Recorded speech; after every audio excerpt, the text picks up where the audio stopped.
I watch a lot of your videos frequently. They just give me something that makes me want to better myself as a person. You know what the maddest thing is with when you say something like that, Cole? I've got people all over the world every day that message me similar things. And I go, I'm just treating people normal and I'm just treating people nice. And that makes you think how the world's gone at the moment, where just me treating people normal is going viral. It's so amazing. 15-year-old kid, he posted up his phone on his bedroom and he filmed it and he replicated, holding onto his drawers what me and Josh did. Man. And he was buzzing, he's saying, I've never done that in my life. And he sent me the video to evidence it. I said, your video made me do that. And I thought, yeah, that's real inspiration, bro. That's not no bullshit Instagram, like corny shit. And I've had hundreds, now thousands of them videos. And this is why I go so hard at this now, because I'm thinking, if I've got thousands of people up out of their wheelchairs, I've got people with dementia and Parkinson's who are now doing things that they've never done in their lives. And everyone's got elderly people, everyone knows somebody disabled. If that's somebody in your family, and I can get them up out of their chairs, or I can get them smiling more, or doing something more, actually physically doing something more, bro, that's magic. That's crazy to me. It's a blessing on top of a blessing, and the fact that I find it so easy. It's a win-win. It's a win, bro. You see what I'm saying, Colin? It's more than exercise. It's prolonging lives and rescuing lives. It's more than that. 10 seconds. Listen carefully. 10 seconds when you meet people, within 10 seconds, show love. Look them in the face, give them a hug. Even if you don't know them, even if they don't smell good, give them a hug. You understand what I'm saying? That there could change someone's whole day. You understand what I'm saying? Too many people out there with egos, toxic masculinity, and just people that are just on a vampire vibe, killing people's energy. Within 10 seconds of meeting somebody, just try and show them some love in any way, shape or form, and make sure that experience there is something memorable, man. Just like today with these guys there. So show people love. Don't wait 10 minutes, 10 seconds. That's all I was trying to say. 1-1. What's going on, people? Welcome to the Central Club. This episode is brought to you by Re-Inspire Printing and OSnap Cardiff. If you haven't already, make sure you press that like button, subscribe to the club, and hit the bell button to be notified of future content. The wonders of social media. Today's guest is someone I've recently discovered on it. One of my guilty pleasures is TikTok. I can't get enough of it. Although 90% of it is cringy middle-aged people begging for money or begging for attention, through all that flicking, sometimes you get stopped in your tracks by something that hits you deep in your chest. And in this case, it was this man. After watching a video of him talking a lot of sense to a group of youths in a gym class, I looked into this man. Legend comes to mind. I find out he's a former... That was good as well! That was Colin! That was nice! No. It would have been perfect if I said professional, I'm sorry. That was so good. Okay. Legend comes to mind. I find out he's a former cricket player who's now in the Team GB for powerlifting. And although that's amazing, it's the work he does in the gym that was touching to me. Something drew me to him straight away, and I thought we need him on the Central Club. And here he is. It's Javeno Mclean. Yeah, my boy. How are you, brother? You all right? Thank you for coming. Yes, hot. It is hot. Jesus. I just want to let you know you are the last person we will interview in this office. In this studio, I should say. Yeah, office. For ages, you know, people in the summer last summer it was boiling. This summer, same again. People were calling us the Central Heating Club. But yeah, we're moving studios, and it's going to be emotional. But I think it's fitting with you. You 100%, know, with the man, positive vibes and definitely. I want to come to the new studio as well. I want to be in there as well. Definitely, 100%, man. Oh, how are you? I'm good, man. I'm blessed. I've been excited about this for so long. Me and you've been talking for the last couple months now, man. I've been waiting to chop it up with you. Waiting to chop it up. Yeah. And listen, I still go back and watch old videos that I've watched. Just sometimes it's become a ritual to me without me even telling you. But I watch a lot of your videos frequently. They just give me something that makes me want to better myself as a person. You know, that means a lot, bro. You know what the maddest thing is with when you say something like that, Colin? I got people all over the world every day that message me similar things, and I go, I'm just treating people normal and I'm just treating people nice, and that makes you think how the world's gone at the moment, where just me treating people normal is going viral. It's so amazing. Me just treating people normal as they should have been. And yeah, man, it means a lot. And the fact is, the diversity of people that are watching the videos is amazing, man. That's what's really touching me. Men, women, big men, big women, young women, road men. Got road men messaging me. Yo, bro, seen the video, like, big man thing, yeah, made man cry. Like, it's mad. It's funny.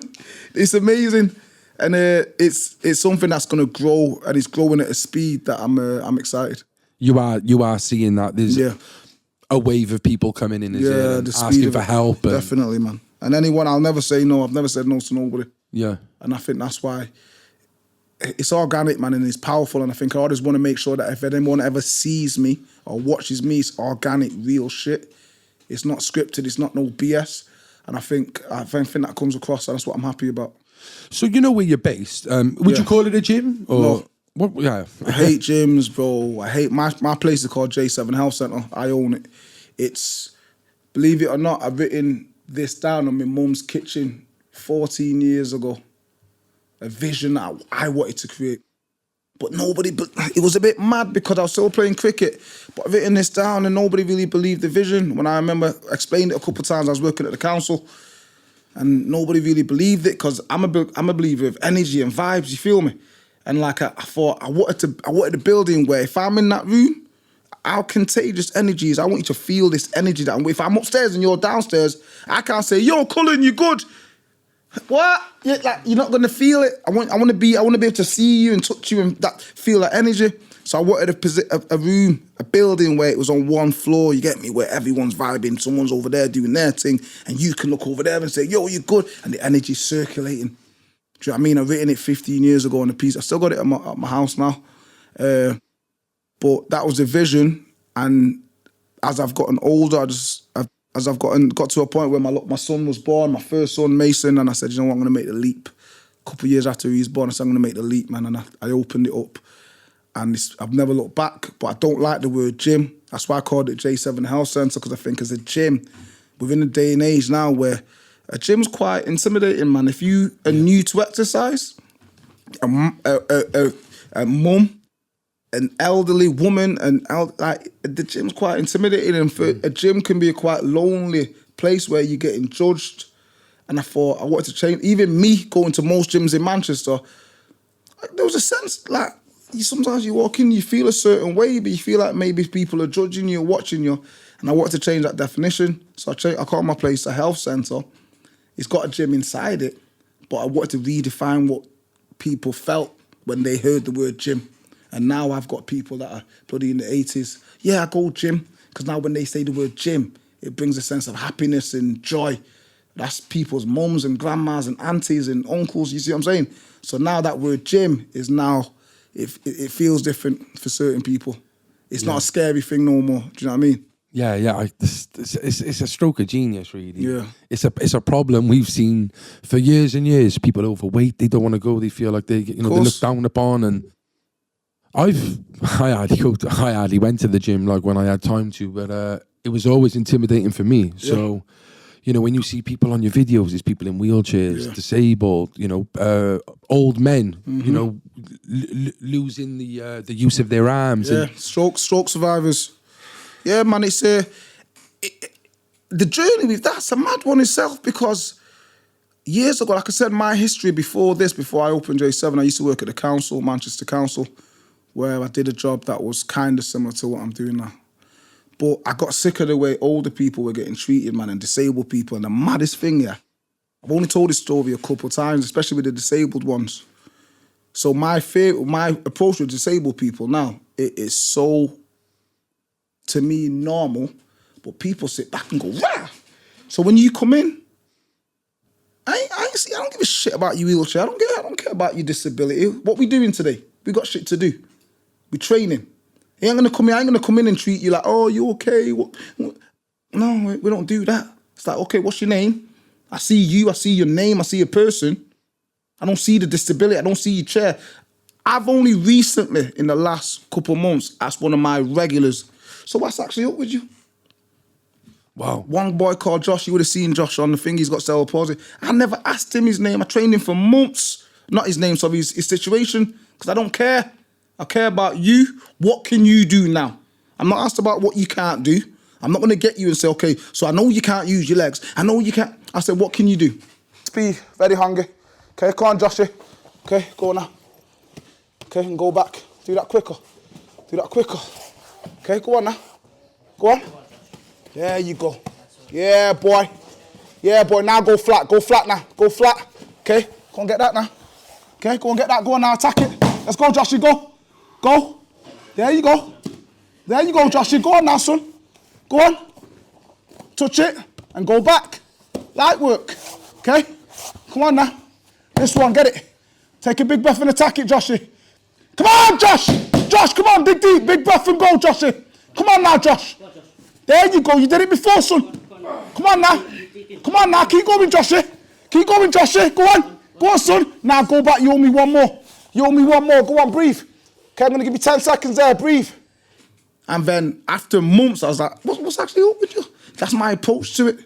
Because if you walked into my gym, or you, I'm not going to go, what can't you do?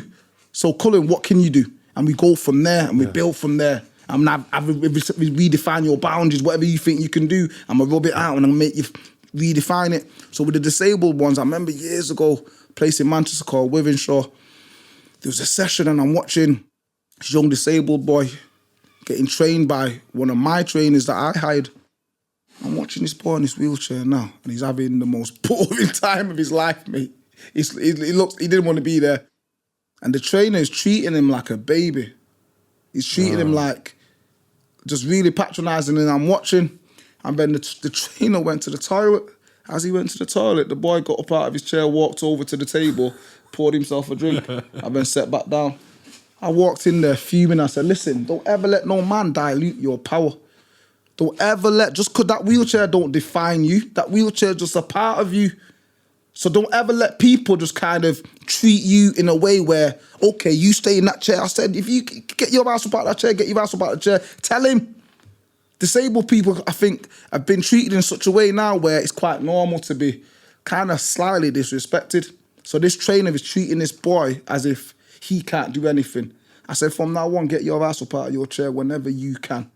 You understand what I'm saying? And I took over the rest of the session. He came in, I was fuming. I said, get your ass out. I said, let me take over this session. For the rest of the session, that boy stood up. That boy stood up. We lifted weights. He didn't lift no 1 kg weights. I said, try that too. How does that feel? Do that. Does it feel nice? Does it feel easy? Yeah, it felt easy. All right, then we go force. I ain't afraid to push them boundaries. And with disabled people, there's awkward convos. I ain't afraid to have them awkward convos. So if you come in with a wheelchair, most people are so frightened of disabled people. It's like, do I ask them about, can they use their legs? Can they not use their legs? I ain't got no problem with saying, yo, so what can you do? Can you move your legs? All right, then move them. I ain't got no problem asking them awkward things. I ain't scared. And that's the thing. What I think I kind of broke the mold with the approach to disabled people is people are so scared. I ain't scared because I know what I'm doing. I'm not scared about hurting you. I'm more concerned about how many barriers we can smash through. I'm more concerned about how many goals we can achieve. I ain't scared about hurting you because if I know what I'm doing, I know how to keep you safe. And with disabled people all over the world, people have been traditionally quite scared to push them. Yeah. Because of hurting them. It's the glass half full instead of the glass half empty, really. And it's like, we got this here. What can we do with it? Yeah. Like listen, just look at your situation. Can I ask you a question? Of course you can. Did you ever feel sorry for yourself when you was going through your stuff? I did. There was times when I did. But subconsciously I knew I shouldn't feel sorry for myself. It was self-inflicted. And I knew that, you know, deep down. But there was times when I'd feel sorry for myself, yeah. Well, then, you know them times when you felt sorry for yourself, it didn't fix the problem, did it? No. You only fixed the problem when you probably went, you know what, I need to crack on. When I knew. I ain't got no pity for myself. I've got to crack on. I don't feel sorry for myself. That's when you make the big changes. And disabled people don't feel sorry for themselves. You see what I'm saying? Disabled people ain't saying feel sorry for me. They're not, disabled people ain't saying, oh, pity me. They're saying challenge me. They're not, disabled people ain't saying, oh, feel sorry for me. And they're not looking for no sympathy. They're looking to be inspired and pushed. You see what I'm saying? And I think that's what I do the best. When disabled people come in, I literally don't give a shit. Sounds really bad. I don't care about your wheelchair. I don't care about your illness. Don't get me wrong, I'm a professional. So eventually I will need to take in what the situation is so I can keep you safer and keep on doing that. But on first impression, when you come in, your name, can I make you smile? And Ken, by the time this session finishes, can I do something with you that you never thought you could do? So you walk out of there feeling empowered. You know how powerful that feeling is when you get someone to do something that they never even, not even believed, they never even thought about it. The other day I made two of my youngsters in wheelchairs push a 270 kg tire. That's mad. They didn't wake up that day thinking today I'm going to push it. I was with him. I was in the middle. I did it very safely. But they walked out of that session, bro, feeling the most empowered. Buzzing. And I think as humans, yeah, it's more than exercise now. It's not with me. I get judged a lot. I don't know where people just see a big black guy and think, oh, muscles there. I ain't into that. You never can see me backing off my shirt, baby oil and doing all that crap. You see what I'm saying? This is real empowerment that is going so far and it's actually affecting people's lives in the most magical ways. And I only wish, well... You're prolonging life as well. Prolonging life, bro. And bro, you know what I always say to people? Everyone's lost people in their lives, yeah? Loved ones. I lost my auntie 2 years ago, right? The biggest heartbreak of my family, man. Like, I'm lucky, I'm 37, and I've only recently lost somebody really close. I've had people die, but this is one that was a big one that mashed up my family, bro. Like, it was peak. And what do we all say when somebody dies? Oh, only one, another 10 minutes. You know? If I could have 10 more seconds with that loved one, 10 more minutes, one more day, and the stuff that I'm doing with elderly people, I'm prolonging people's lives. And I feel like if, God forbid, if that day was to come, that I can say, you know what, I've contributed to that family and given that person an extra couple of months with their granddad or mum or, you know, whoever it is. And that's how deep it is to me. That's why I take it very serious, man, because it's prolonging life and it's rescuing lives. And I explained that the other day to somebody and I said, people come to me when not necessarily their lives are gone, but a lot of people, they need rescuing. Their lives are going so bad, they're in a pit. Disabled people, elderly people, cancer survivors, stroke survivors, they're in a spiral downwards. So I come in and I try my best to rescue that person's life, if that makes sense. And that's a serious task, man. It's pressure. How do you get in contact with these people? Are these like people who might be on their own, who don't have carers, or are people self-referring themselves? Bro, how do you get in touch with some of these how amazing is this? I never rang nobody. Fucking hell. This is purely organic. When we was talking before about organic stuff, I started this by myself years ago. So when I was at the council, yeah, I've been doing this 21 years. I've never took a penny off anybody disabled or elderly. Never in my life. And I say it at every interview, and I already see people go like that. I say, go out and go. Like, there's testimonies. Never took a penny off anybody disabled, elderly, cancer, because, bro, we're in a society where clout chasing. We're in a society now where this is what people do.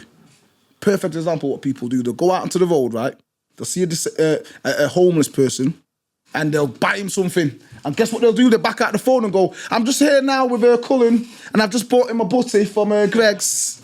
You see what I'm saying? I want a tenner for the fucking bag. So they've done that because they're doing it for clout. They're doing it for attention. So if I really want to help somebody disabled with cancer, on drugs, I'm doing it from the purest part of my soul. And if I'm doing it from the purest part of my soul, there ain't no motherfucking NatWest down there or Lloyd's TSB. So if I take your money, I'm doing it for money 100%. Rather than doing it from the realness that I want, like, you know what I mean, from honesty. So that's why I've never took a penny. So doing this from when I was 16, right? And it's the reputation and the word is spread in a way where I've never asked nobody to come to me. It's just people contact me. When I got J7, people started coming through the doors, and the more I've worked and the more I've done it, and then, bro, the maddest thing is I've only been documenting this recently. So I've been doing this I've been doing my OAP classes from 14 years ago. I never filmed it because I never thought I needed to. I've only started filming it recently because one person came in the gym when I opened J7. And she was like, she came in at the time when I was doing an OAP class, and she went, oh my God, this is amazing. I've never seen nothing like this in my life. She said, please, can I film it? Because I just really want to show my nano. And then she filmed it, and when she filmed it, that video got mad views, but comments of people saying, my nano, my granddad, my mum, my dad, please can, and I thought, yeah. I need to start getting it out because how many more people can I help? Yeah. It's not about clout chasing. That's about raising awareness and giving confidence for others. Exactly. Again. Left foot, right. Can you just pull your toes up? That's what. Go on. Tommy, you really got to pop High out, up, Tommy. go on. Okay. Yeah. Left foot. Left foot first now. Yeah. On top. Good man. Easy. Down top. Easy. Right foot. Right foot top. Confidence. Up. Easy. Light work. Yeah. Come on. Let's just to the left. No. There you go. Okay. Now go left foot now. Left foot top. On top. There you go. Tommy, move. Back down. Right foot now. Right foot top. Come on, top. Slowly. Yeah, that's it. There you go. Go on now. Up top. Good man. Good man, back down. Okay, back to the left now. Okay, come on now. Big left in, concentrate, you got this. Okay, left foot. Left foot on. One top. Go on now. One top. Up top. There you go, Tommy. Back down. Okay, right foot. Okay, don't Right push foot it. top. Yeah, go on. Go on, top. There you go, Tommy. Good man, back down now. Do exactly what you did before with the other one, so take your time. Come to the left, Yeah. come to me. Don't rush this one. Remember, it's a bit higher, this one. Left Okay, foot. left foot first. Make sure your foot's flat on the floor. Make Left. sure your foot's flat. Big left in and go. Go on, you got this. Come on, Tom. There you go. Oh, Tommy, come down. Okay. Right leg now, finish it off. Okay. Go on. Take your time, take your Right time. foot, Tom. Flat. Go on now, finish strong, Tom. Up, Tom. There you go, Tommy, really. Good man. Good man, time. Yeah. Perfect. And that's when I started posting it, and I've never asked nobody, man. So it's just literally through word of mouth and people believing in it and feeling the magic through the screens. Yeah. Which Guys, is amazing. people need to watch this. When you finish watching this, go and search him up on YouTube, Watch it. TikTok. It's unbelievable, and you know, it's not just like one or two. This is like a hall. It's like a bingo hall of people. It's mad. It's Do you know what the maddest vibes thing? in off the music Vibes. and But me, see, you know what I've worked out, Colin? No matter who you are, yeah. Right, I believe I'm gifted, bro. And I've said it so many times. I believe I'm gifted. I don't mean that in a big-headed way. I believe your gift is whatever you can do the best. Yeah. So look at football now. Like obviously I'm a sports person, so I study football. Gaza, Georgie Best, gifted. How many times did Georgie Best turned up pissed and bag a hat trick? Yeah, Alan Shearer though wasn't the best footballer. He had to really work. He was not gifted. Michael Jordan wasn't the most gifted. He got rejected and he didn't make the cut on his basketball and he had to go back and train hard. I believe your gift is whatever you can do really easily but better than other people. I believe this is my gift. You see what I'm saying? So what's easy for me? Anybody comes through the door, it's light work for me to go, you know what? I guarantee within 40 minutes, I'm going to change your life. I'm going to make you want to come back. I'm going to make you fall in love with this so easy that you're going to be obsessed and want to see me every week and train. It's easy for me, and it sounds really big-headed. Yeah, no, it but takes a lot to do. I believe that's my gift because I find it easy. And, bro, the inspiration. Listen, make me an example. I'll never be a clout chaser. I'll never, ever show people what people inbox me. And I see people doing it all the time on social media where somebody will give them a testimony or a nice compliment and they'll repost it. Oh, look what Colin sent me. And they post it out there because they want people to go, look at me, look at me, look at me. I get people that, an example being, hundreds. Let me take off my hat for this. This is getting serious. Hundreds. No, do you know what? I want to people. stop you there. I've never put it on social or anything, but I have screenshotted for like, just to keep myself like proud of stuff, like, do you know what I mean? But I've never clout chased. No, bro. I'm not saying it in a bad way. I like, think so in a when way it's nice to see that. Yeah. No, the people do that. I'm saying it's the way you do it. It's fine. So that way there is fine. people do it in a way where it's really just about me. Like if you was trying to go, say like you was trying to get a grant for another building, Yeah. and you had all them inboxes, you could show them inboxes to the people who got the grant to say, look, we're changing people's lives here. People are inspired by us. Yeah. Like in that sense, Definitely, like, it's like a CV. Definitely. Not for Instagram, not for Facebook. I think in a way it can be. If you do it in the right way, it's okay. Yeah. When you do it the right way, but the people that I seem to follow on Instagram do it in a way where it's just about them. You know what I mean? You can do it in a tasteful way. There's nothing wrong with it. If you're posting up a nice compliment, testimony, it's fine because you've done good work. It's positive. Fucking get it out there. But I see people doing it in a way that's a bit like fucking. That's a bit cringy. That you just want everyone to look at you. So I've got hundreds of disabled people now. Hundreds who have got up out of their chairs. They've never done it before. They've watched a couple of my videos and then they've replicated it.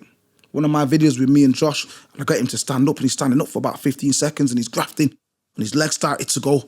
And then when he kicked in and he started grafting, his legs stopped and I was gassed out of my head. I was like, yo, go on, Josh, buzzing.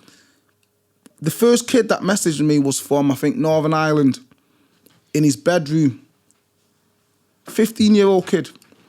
He posted up his phone on his bedroom and he filmed it and he replicated, holding onto his drawers, what me and Josh did. Man. And he was buzzing. He's saying, I've never done that in my life. And he sent me the video to evidence it and said, thank you so much. First time in my life I got out of my chair and I've stood up, assisted, but on the drawers for 30 seconds. I said, your video made me do that. And I thought, yeah, that's real inspiration, bro. That's not no bullshit Instagram, like corny shit. And I've had hundreds, now thousands of them videos. I ain't gonna ever post them out because I think that looks really disrespectful. If somebody's messaged me something beautiful, life-changing, and I put it out there, because I think that makes it more about me.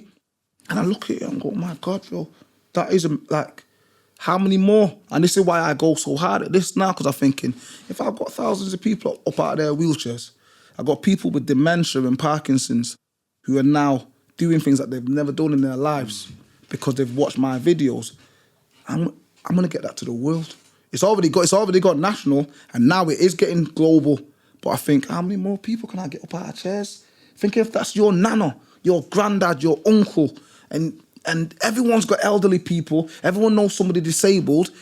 If that's somebody in your family, and I can get them up out of their chairs, or I can get them smiling more, or doing something more, actually physically doing something more, bro, that's magic. That's crazy to me. It's a blessing on top of a blessing, and the fact that I find it so easy. It's a win-win. It's a win, bro. You see what I'm saying, Colin? It's more than exercise. It's prolonging lives and rescuing lives. It's more than that. Do you know what I'm saying? And the maddest thing is, look at your situation there now. I've had people come in my gym with simple situations like you. So this is just treating humans normal, bro. Like, this is treating people normal. So at my facility, outside, there's a couple bins and there's I'm not sure if you got them in Wales there, them. In England, the big green clothes bins where you can just come in and deposit clothes. So every day, I'll always see all these homeless people coming in and digging in the bin. So I've got lost and found.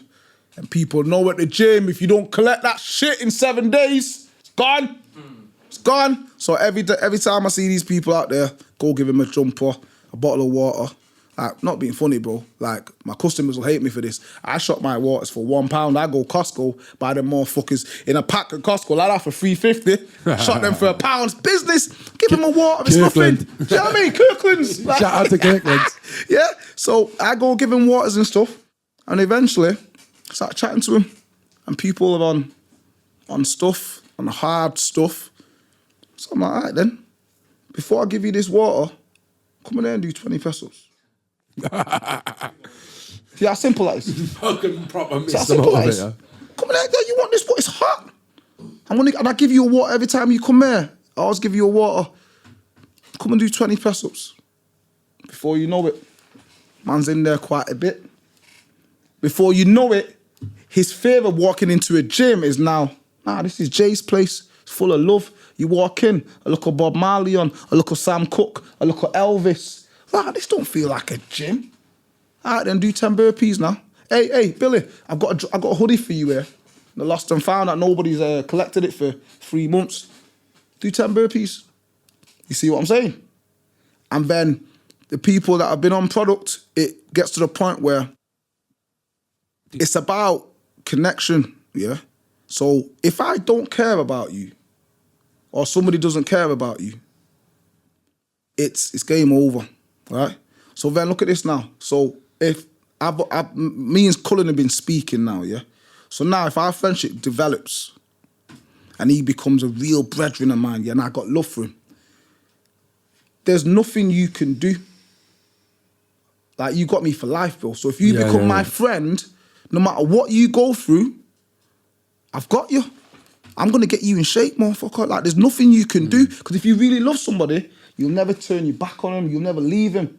So when someone's going through hard times, whether it's drugs or whatever, they're used to people leaving. They're used to people going, nah, I've had enough now. I've had enough, I'm done. But when you get somebody that goes, he ain't left me.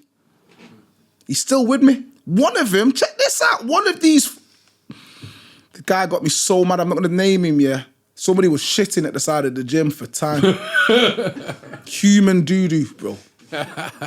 Human doo-doo. Clocked on who it was. Naughty, you know. Yeah, but I didn't bad him up. I did originally, I wanted to kill him, but after a while, I kept seeing him walk past and he was a bit, so I said, oh, what? Smells different, the dog shit as well, don't it? Do you know what I mean? Human doo-doo's a different so one. Then I got to the point where I kept on walking past and I seen him, so I said, listen, I still got love for you. Don't think because I badded you up, I still got love for you. So here's this water, come and do these burpees. And then I remember him looking at me as if to say, nah, he's got me. And since then, he's never done nothing like that because I can see, he's never said it to me, but I know that he knows that. Yeah. Do you know what I'm saying? So I think it's about connecting with people where they know that you're not going to leave them. I want to talk about, you know, the total flip side, the youth, the younger generation you resonate with. That's like we're talking, you said, like, you know, it's a gift. It is a gift. You've got something where you just resonate with everyone. And not many people got that. And to be able to resonate with the older generation, resonate with people of our own age, and to the younger, the future is special. Yeah, and that's one of the first videos I came across was you speaking to these group of lads. Like, what do you prefer doing? Is do you have a preference for the kids? Is it all the same? No, it's so organic and it is what it is. And this is what I mean. I believe my auntie said it to me a long time ago, bro. Before she died, she said, I got a voice that people want to listen to. And I said, I'm going to use it. So again, nothing that I do has been planned, bro. Like, the stuff that's gone viral with me talking to the kids, that was accidental. I've been doing that shit for years. I've been doing this shit for years, and one day I thought, you know what, let me film it. How was your Easter? Good. Is it all right? Mm-hmm. Quickly, tell me one thing that you like about yourself. Taking too long, you need to be quicker. Yeah? Ain't nothing wrong with liking yourself. Yeah, you shouldn't have to think about it. Tell me one thing you like about yourself. I make friends. There you go, my guy. Tell me one thing you like about yourself. My dress sense. All right. Tell me one thing you like about yourself. The celebration. Eh? The celebration. Put your hands down. Put your chin up. Put your chest up. Say it louder. The celebration. All right. Tell me one thing that you like about yourself. I think you meant Easter. Yeah? Is that what you meant? You meant you like Easter? Yeah. I want one thing you like about yourself. Not Easter, you. My fitness. Your fitness. One thing that you like about yourself. How I can cope. Put your hands down. How I can cope under pressure. I like it. Good man. One thing that you like about yourself. I like to laugh. You like to laugh? Laugh. You like to laugh? Good man. Positivity. Perfect positivity. Why is it important to encourage yourself and support yourself? Stop moving. Put your chin up. So you... Say it louder.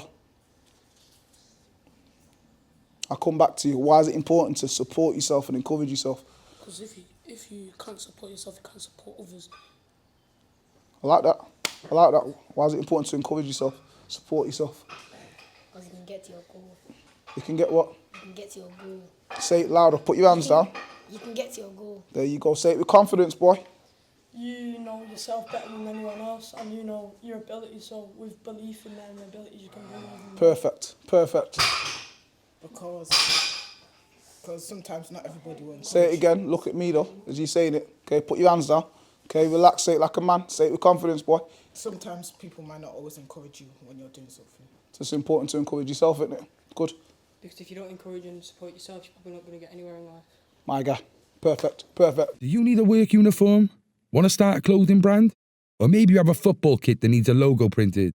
Well, if I was you, I'd get in touch with the Re-Inspire Printing Company down Treforest Industrial Estate for the finest printing and embroidery in Wales. I use them for my custom-made mankini, but you could use them for t-shirts, hats, hoodies, and many, many other things.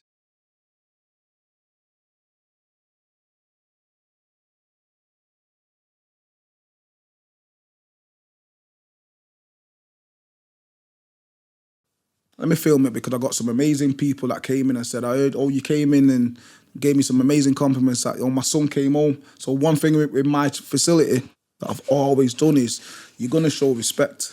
As youngsters now, they've lost the art of speaking to humans and showing respect.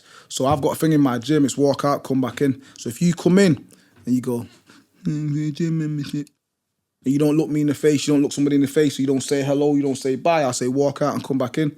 So every single youngster in the gym, I even do it with adults, I've done it with a policeman. Told his ass to walk out and come back in. If you walk in the building, don't know whether it's the Jamaican in me, but when you walk in the building, like say hello. When I met you guys outside, like say hello to people, look at me like, hiya mate, you okay? Like that's just nice. And it sets the tone for a lovely conversation or a lovely thing.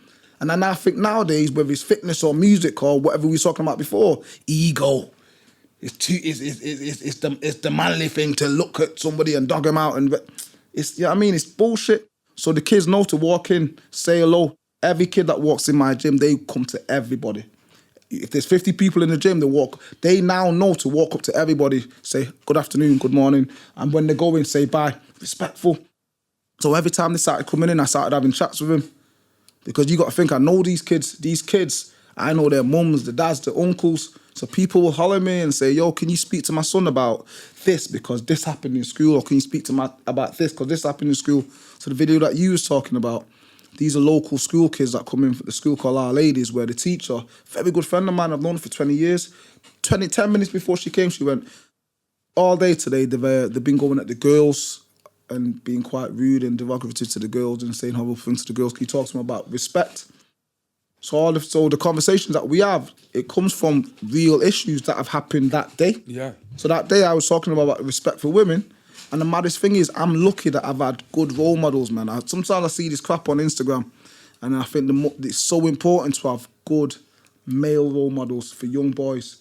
Mums are amazing. Mums are fantastic. Like, mums and females are absolutely God's gift. Like, we wouldn't be here without them, and I get that. But as a young boy, young lad, it's very important to have a good male role model. I'm lucky that I had a few. My dad, my brother, my cousins, we've been blessed. A lot of these youngsters now haven't got good male role models. They've not got good role models, and it's accidentally that they've kind of picked me to be that role. So I have to take it serious. They've chosen me, I've not chosen them. So the fact that they gifted me with the blessing of being a role model that teaches them, and when I'm talking, these boys are taking in every single word, bro. They're taking in every single word. So it's a role that I take very, very seriously. And it's amazing when you see it works, when they come back and they tell me certain things like that, or the parents ring me and now say that, oh, now my son comes in and he says good morning, good afternoon to everybody in the house. He's come home this morning and he's apologised to me for calling me a certain, like things like that. Show you that them conversations work in the sickest way, bro. That's the thing. It's the engagement of them coming back, which I can imagine is the most rewarding thing, because when someone starts a football team, a cricket team, go gym, like people just drop out, and that's how they get lost in the system. Here in Cardiff, in Wales, and probably in England as well, a lot of youth clubs shutting down. You know, there's less opportunities out there for kids. So you know, your centre, is this your own centre? There's no council. Mine. I own it. It's mine. I bet you get people from all over Manchester trying to come. Yeah, they do, man. But it's the thing, no, it's a place that I've always said, my self-belief, bro, has been scary from a long time. Like, I'm such a strong believer in myself. And I've always been like that. I remember even before I even opened it up, people said, "Are you scared of Pure Gym and David Lloyd?" I said, they need to be scared of me because they ain't going to be able to do what I do. No. And exactly what's happened now, that's why we won Gym of the Year 3 times in a row. Because I believe it's about honesty, man. I think now with fitness, with health, with music, do you believe that person? Like the other day, you had Paper Pabs on. I love Paper Pabs. I love Meridian. Like I said, I'm a fan of you man's work as well. You know, like I study what you guys have done. I'm a fan of Paper Pabs because I believe him. You see what I'm saying? Where there's certain musicians, certain athletes, you don't believe him. Nah, yeah. You don't connect with him, so you don't. There's nothing there. So I said, me doing what I'm doing, I think it's getting to where it's going because I think people believe me and they can see that it's real. You see what I'm saying? And with my place now, it had to be organically built. And what I mean by that is I didn't put out one flyer. Would you open others? Or do you think this is so special because it's just, there's only one J7? No, I do want to open, man. I want to open a second one called J7 Squared. J7 Squared. And do you run that as well? Because there's not enough of you. There's only one of you. I'll have to work it out, man. A friend of mine gave me an idea and he said, J7 Squared. So J7 with 2, like a second one. That's only for, specifically for special clients like the disabled and the elderly and the stroke survivors. And kind of copy your blueprint, is it? Yeah, so keep J7 as what it is, because J7's for everybody. I train pro athletes in there, normal civilians, but J7 Squared would be a facility specifically just for the disabled, elderly and the special ones. I think that's what I'd love to do. But it's just trying to find somewhere, man. That's what they are. Yeah, I'm sure. Like the funding and that side of it would be easy because what you do is it's evidence. It's evidently working. Yeah. You know, it needs more. Yeah, you know, as a youngster, was there anything in your childhood that genuinely wanted you to be motivated for what you do? Is there anything that happened in your childhood or? No, but I can't. My childhood was amazing. Got amazing parents. I grew up good. I just had a turning point, man. I think cricket, and obviously I played cricket all my life, so my cricket was my first love. It wasn't my true love. So I mean, that is my first love. We all have that. Do you know what I mean? You're talking about something else, yeah. No! So cricket was my first love. All I wanted to do was play cricket. And it got to the point, I went to India. I got an opportunity to play in India for a team called Karnataka in Bangalore. And the conditioner was a South African man. I got injured, I had to go back to Durban. So I took over the role of conditioning the boys. I got more of enjoyment out of what I could do with other people than myself. Because I'm not being funny, I've always been the sickest athlete. Like in most teams, and it sounds really big-headed, I'm a really good athlete. It got to the point where, did I get much out of that? No. But then to train somebody and see what I could do with other people and how I can transform other people's approach and mentality towards exercise, I got so much more fulfillment out of that than what I could do in myself. If it's easy for me to get in shape, I want to do that, you know what I mean? And that's, before I went to India, I started PTing quite a lot before that anyway. But then the real switch came when I was in India and I said, you know what? I want to do the other one because I got so much more fun. I get more fun, enjoyment out of what I could do with other people. And that was the turning point. But growing up, man, my childhood was really good. Motivation, like my dad was very supportive, mum was very supportive. I got very supportive people around me. And that's probably where you've identified what worked for you and what other kids are missing out on, like you said, with fathers and stuff like that, you know? Very lucky. Yeah. And I think the key to a lot of success in any industry, bro, is I'm so proud that I'm true to myself. And I think I've never budged on my morals or principles. So you're gonna see me in my sliders. Standard. I ain't budging. I'll go meet the Queen. I'll be rocking them. Yeah. I think just being yourself is the best thing you can do in life. Because when you start doing amazing things and achieving things as yourself, it's the best feeling. And I've never negotiated, man. Even talking 10 years ago when people wanted me to... I remember I had photo shoots. I can imagine Javeno on a photo shoots. And this woman... Nah, stop it for me. This woman said, yeah, take off your top and jump on the pull-ups. Take I off said, your top. You ain't gonna see me with my top off, sexy like that, trying to do pull-ups. Said, no chance, no chance. But I could have. You see what I'm saying? So I could have been that guy, and then I got 1 million followers in a couple months, and I had all these people on my line because I got so many followers because I'm taking off my top. You ever go on them Instagram pages of them fitness guys? And all it is baby oil and tight shorts with semi-ons.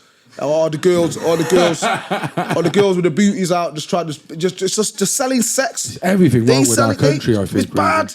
Bro, they're selling sex. Toxic, selling sex and bullshit. Like, I ain't trying to sell sex. I'm trying to sell inspiration and motivation. I'm trying to sell real shit. What's your take on drill music? You know what? It's a bit of a guilty pleasure. It's a bit naughty, isn't it? It's a bit naughty, but some of it bangs. So I'm. How old are you? I'm 30. But you 30? Well, you thought I was older? I thought you was my age. No. You know what music you talking about? Go on. So drill music. Obviously, it's not my cup of tea. I'm a bit older. I'm a bit more old school. I like grime, and I'm a grime kid. I'm a grime kid. That's why I talk about paper clubs. Kid, bro. We got Terminator on as well. You know what I'm saying? Stop it. Come on, bro. Yeah. So the drill thing. Wrigley, Shifty, all that Manchester, man. Bro. Yeah. Rig Shift. But the drill scene, it's a bit new for me. And it's a bit naughty. It sounds the same, but couple tunes get me a little bit like this. You know what I mean? My little cousins, I love all of that crap, and it's a bit naughty. It sounds a bit, But the thing is, though, the idiots aren't they? They're incriminating themselves. You're stupid, really. Like, and I didn't mean like we all know it bangs, we all know it claps, but I mean in the sense of the kids listening to it. Do you think it has an effect on these younger people? Yes, but no different to anything else. Like, look, I'm not being funny. Enough. So the drill, you're a grime kid as well. Yeah. So you think about when Power came out. And the old school grime, mate, DW used to say some madness. Yeah. Like Tempatisi used to say, catch him, like, used to say some Strangle madness. man with a microphone lead. Do you know what I'm saying? Yeah. So I think it's just generational. So there was, like, obviously I'm Jamaican as well. So big part of my musical taste is bashment, Vibes Cartel, and some of the Jamaican artists talk about some madness. You see what I'm saying? So I'm thinking right now, this generation of kids, that's what their flavour is. Is it any different to when Skepta and them man used to say their things 10, 15 years ago? I just think it's the mix of how easy accessible social media is. Oh, yeah. How instant, how you can capture anything. Because we had like happy slap days. Remember the phones and everyone used to happy slap, and it was like that craze of having a camera and you can do silly stuff. Yeah. But it's crazy. But you must see like, you must have kids who come in who are lost as well, and you know you trying to teach them the ways and stuff. Yeah, the knife thing that you just said about it's a mad thing that you said that, because it's a problem, man. Manchester, if anything, was known for the guns. Yeah. But recently, I don't know what's going on, but the knife thing's a madness. The knife thing's moving mad, and I don't want to sound like an old dude slagging off the youngsters, but the drill music. With like, I know people in London, my cousins from London, where they're not messing about, man. These youngsters are fearless with this knife thing, and they're so out of order with it now, where they're putting it into the music. It's a bit different. They're not as. I don't know. Here's a question: are they more gangster or less gangster? Because think about this now. So imagine back in the day, a grime artist might talk about certain things. Incognito, in music, but they'll keep it low key. They're not going to say Javeno shanked Cullen last Tuesday at 12:52. They're going to say it in a way that's clever. Do you know what I mean? And disguise it. These drill kids now are saying Javeno shanked Cullen next Wednesday, 12 o'clock at 7. They're saying it, and I don't. I generally don't know. Do you think that's more gangster, or do you think? I just think it's brazen as fuck. It's mad. Maybe they're double downing on the sense where they think, well, if I'm openly saying it, they might not look into it because they'll think it's daft me saying it. But I actually mean it. It's mad. It is a mad. Do you guys know about that YM Melly from America? YNW Melly killed his two mates in the boot of the car. I made a song about it. Yeah. You don't even know, do you? Long story short, this kid in America. He's a big artist as well. Big artist. Did a tune with Kanye. Yeah. You got a crew called YN, like all of them start with YN. They're from Florida, they are, or down in Miami. And it's just come out now. He was going to put it out on his mum. Yes. Because she wanted, whatever. This fool killed his best mate, put him in the boot of his car, and then made a tune about it. Am I lying, Colin? Yeah. He shot them both. He had a driver with him. Then they drove around the city. And then they made out that it was a drive-by shooting and he got killed, but they found out the bullets, he shot him himself. And they made a song called Murder on My Mind. Murder on My Mind. Where he's talking about it and he's basically saying what he did, murder on my mind. It's mad. And that's... He's waiting on the death penalty, isn't he? Oh, is it? Well, they're trying to give him the lethal injection, but people are saying that, but this is again, rappers will be there going, free YNW. Yes, the Muppets. And this is, listen, I don't That's care. That's no more. I asked a question the other day, to these youngsters, masculinity, what is masculinity? And I'm sick to death of these fools. Let's call it how it is. I'll call out anybody. Yeah. And I'm a very positive person, but see these gangsters and these wannabe gangsters, these are Muppets. You man are 40 odd, 50 years old, still on this gangster stuff. Empower the kids, teach them something proper. How are you gonna say to a man who's killed his two best friends and put a hit out on my mum? On your mum, the person who birthed you, free him. Nah, lock his ass up for a long time. And they say things like, what is masculinity? So what I'm trying to teach these kids is, come on now, we've all got gangsters in every area. Wales, England, Ireland, Manchester, Cardiff. There's gangsters everywhere. And one of the reasons that I love my city is that, bro, growing up where I was growing up, there was naughty people. But why didn't I get into it? Because I know myself. And I've never budged. So all these gangsters that I've known, they never tried to, you're not as young as they tried to get me into certain things. Nah, bro, I'm playing cricket. I'm training tomorrow. I've never budged on that there. You can say what you want to me. I am swinging that bat and ball tomorrow. So I got raised in such a strong way to know my personality, know who I am as a person, that you ain't gonna budge that. Ain't nobody, a tsunami ain't gonna change who I am. You see what I'm saying? Where these kids now, because they don't know themselves, they get dragged whichever way they get pulled. One man might say, no, I'm gonna go that way. One man say that. So I try and teach these kids, know yourself. When you know yourself, and you truly respect yourself, you will do whatever you want to do because you want to do it. If you want to go down that road but everyone else is going there, you're going to have the strength and the courage and the confidence to stick with your thing. You see what I'm saying? So all these fools, man, see them all the time. Gangsters, ex-gangsters, they're still on that gangster shit. Cool, do you. But if you ain't got nothing positive to say to the kids, shut up, don't say shit. You know what I mean? What's your approach to the kids then who you teach? Because obviously, they've got phones.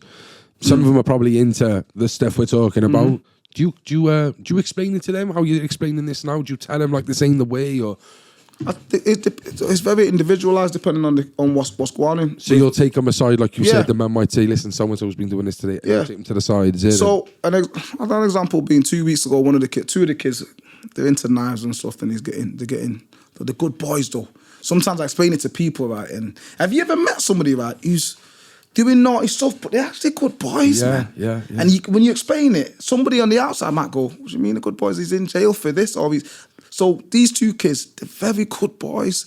They're just very weak-minded. So now they're carrying knives and they're doing things that they shouldn't be doing, but they're very good boys. So my approach to it is simply this: these are kids, And sometimes within a day and age where these kids forget that they're kids and they're trying to be men. You ain't men yet. So sometimes what you have to do is remind them that they're kids. So I say to him, very simply, I remember the look in his face, I said, "Do you love your mum?"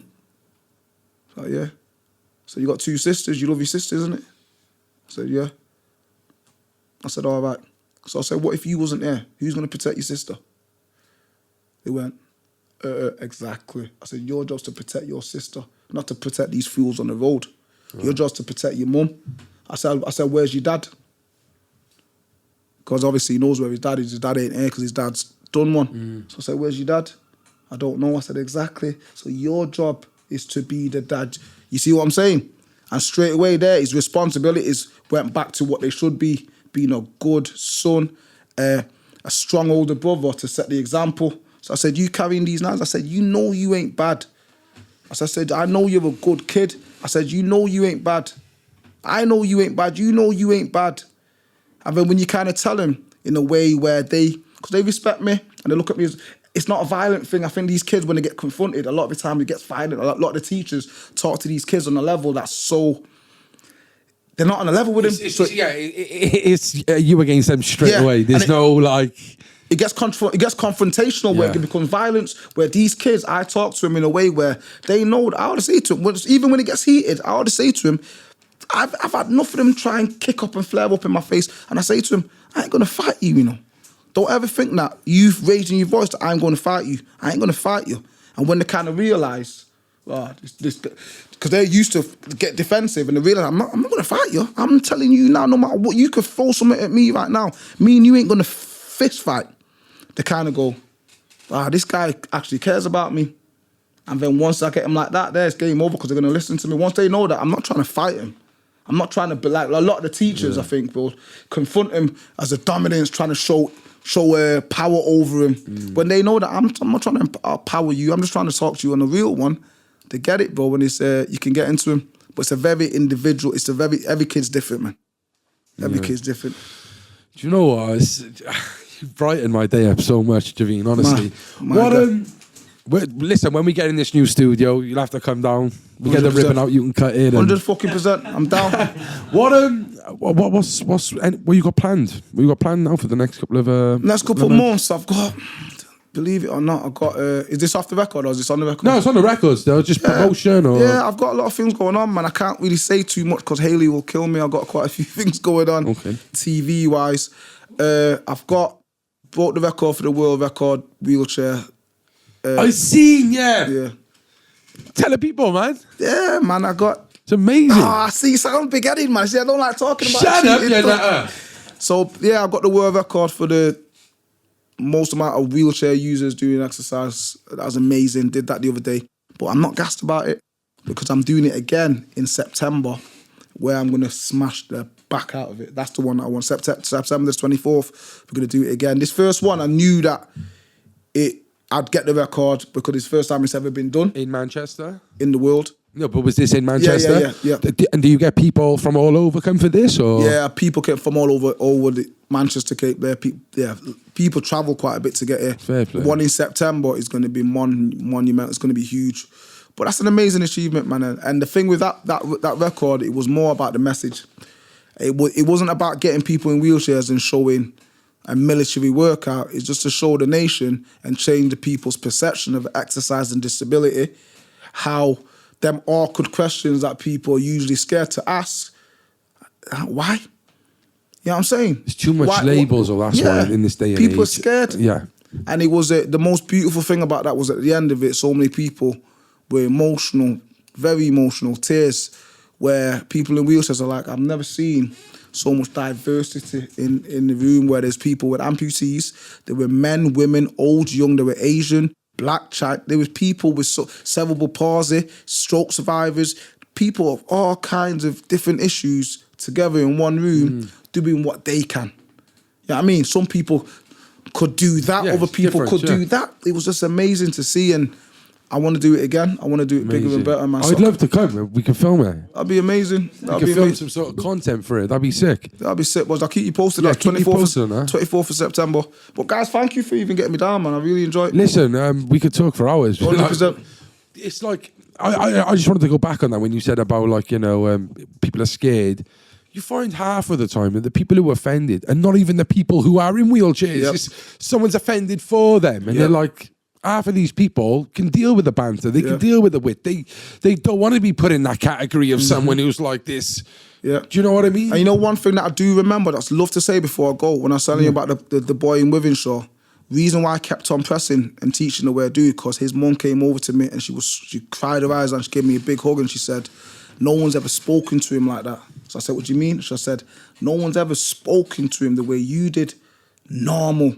Treating him and telling him off if he needs telling off. And she says, only thing, I'll never forget it. The only thing, and this is before I had kids, the only thing a parent ever wants is people to treat their kids normal.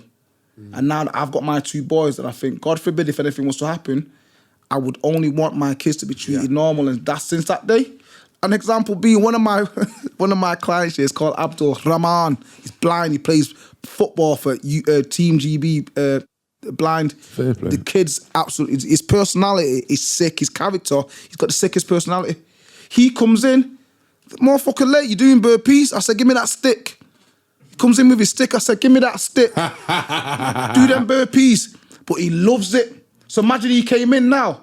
And so anyone who's late in my gym, you doing burpees. My wife comes in late, your ass is doing burpees. Oh, fucking she hell. comes in and she gets mad. You're doing burpees. Every Saturday morning, she's late for the class. Drop and do them burpees. You think because you're my wife that you get any you get no. So Abdul comes in. If you're late, give me that stick, boy. Drop and do them burpees. But that there is normality. Imagine he came in and I didn't treat him like that. He'd probably go, well, why does everybody else get to do burpees and I don't? You see what I'm saying? Normality, man. Normality. Oh. Hey, listen, it's been a pleasure meeting you, mate. Honestly, 100% is it anything you'd want to say to the people out there? Because it's especially in this day and age, there's a lot of negativity, and we need more of you, Jav. Yeah. Is there anything you want to say to the people who might be to watching? the people out there watching, listen. 10 seconds. Listen carefully. 10 seconds. When you meet people, within 10 seconds, show love. Look them in the face. Give them a hug. Even if you don't know him, even if they don't smell good, give them a hug. You understand what I'm saying? That there could change someone's whole day. You understand what I'm saying? Too many people out there with egos, toxic masculinity, and just people that are just on a vampire vibe, killing people's energy. Within 10 seconds of meeting somebody, just try and show them some love in any way, shape or form, and make sure that experience there is something memorable, man. Just like today with these guys there. So show people love. Don't wait 10 minutes, 10 seconds. That's all I was trying to say. Listen, mate, fucking, it's been a real pleasure. I bet that by the time we see him next, he'll be like up there even more because you're doing great things and you're climbing. Yeah, man. These kind of conversations are very healthy, and I think when people watch these kind of convos, it's very empowering, man. Yeah, definitely. Do you know what I mean? Very empowering. Thank you, boys, again, man. Seriously. Yeah, no, thank you. Definitely. Thank you. Yeah, honestly, guys.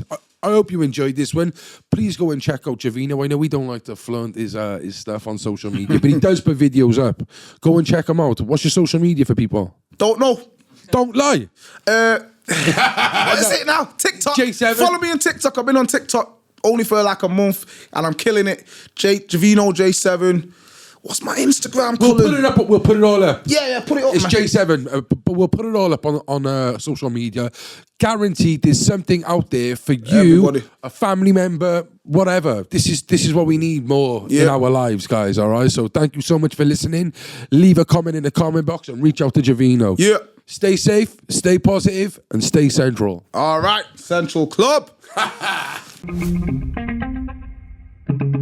The Central Club.